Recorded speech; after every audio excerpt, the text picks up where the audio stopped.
ලෝකයේ බලවත්ම ආරක්ෂක පද්ධතියක් ලෙස සැලකෙන ඊශ්‍රායලයේ යකඩ පලිහ හෙවත් අයන් ඩෝම් එක පවා අසරණ කළ හැකි ආයුධයක් ඇත්තටම තිබෙනවද? 2023 වසරේදී ඉරානය මුළු ලෝකයම මවිත කරමින් එවැනි ආයුධයක් ප්‍රදර්ශනය කළා.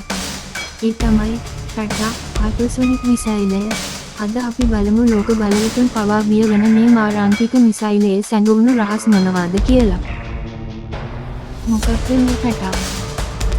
ෆැටා යනු අරාබි භාෂාවෙන් ජයග්‍රාහකයා යන්නයි. මේ ඉරානය විසින්ම නිපදවන ලද ප්‍රථම හයිපර්සොනික් මිසයිලයයි.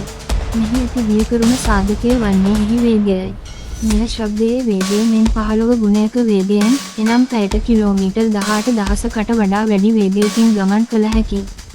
සරලවම කිවහොත් ඉරානයේ සිට විදින මෙම මිසයිලයකට තත්පර 400ක් වැනි කෙටි කාලයකදී ඊශ්‍රායලයේ ටෙල් අවි නගරයට ළඟා වීමේ හැකියාව පවතිනවා.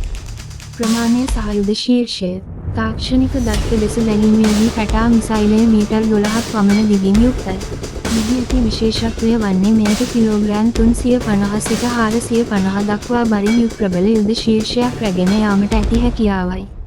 මෙතරම් බර පුපුරන ද්‍රව්‍ය ප්‍රමාණයක් ශබ්දයේ වේගය මෙන් 15 ගුණයක වේගයකින් ඉලක්කයට වැදුණු විට එමගින් ඇතිවන චාලක ශක්තිය නිසා සිදුවන හානිය සාමාන්‍ය මිසයිලයකට වඩා කීප ගුණයකින් වැඩි. මෙම මිසයිලය සැලසුම් කර ඇත්තේ සතුරාගේ වැදගත් මූලස්ථාන, ගුවන් යානා නාශක පද්ධති සහ රේඩාර් මධ්‍යස්ථාන නිවැරදිව ඉලක්ක කර විනාශ කිරීමටයි. මෙහි ඇති හයි එක්ස්ප්ලෝසිව් යුද ශීර්ෂය නිසා එක් ප්‍රහාරයකින් විශාල ගොඩනැගිලි සංකීර්ණයක් හෝ භූගත බංකරයක් පවා සම්පූර්ණයෙන්ම විනාශ කිරීමේ හැකියාව පවතිනවා. විශේෂයෙන්ම ඊශ්‍රායලයේ අයන් ඩෝම් බැටරි ඉලක්ක කරමය විද්‍යුත් එම මුළු ආරක්ෂක පද්ධතියම අඩපණ කිරීමට මෙයට පුළුවන්. ප්ලාස්මා ආවරණය සහ රේඩාර් මගහැරීම ෆැටා මිසයිලයේ ඇති මූවබල් නොසල් තාක්ෂණය නිසා එය පියාසර කරන අතරතුර අංශක 360ක ඕනෑම දිශාවකට හැරවිය හැකියි. මේ නිසා සතුරු රේඩාර් වලට මෙහි ගමන් මග ගණනය කිරීම සිහිනයක් පමණයි.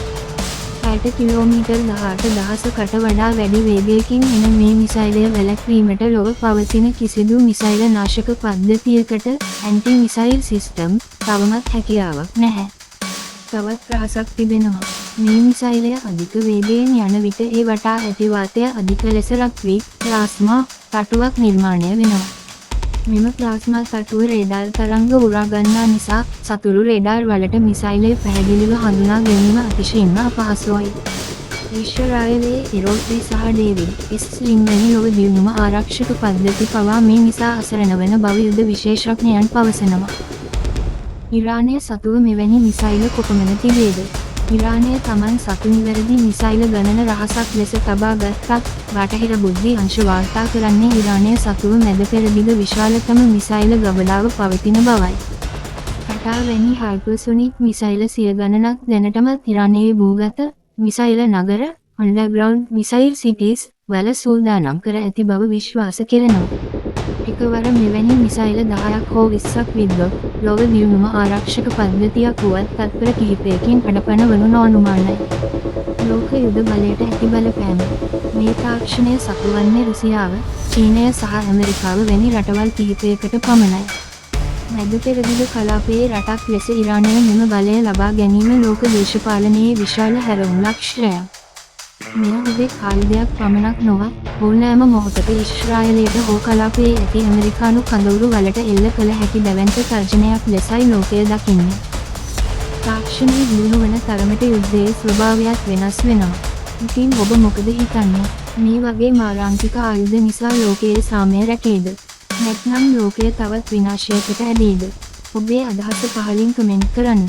මේ වගේ තොරතුරු තවත් දැනගන්න අපේ channel එක අදම subscribe කරන්න.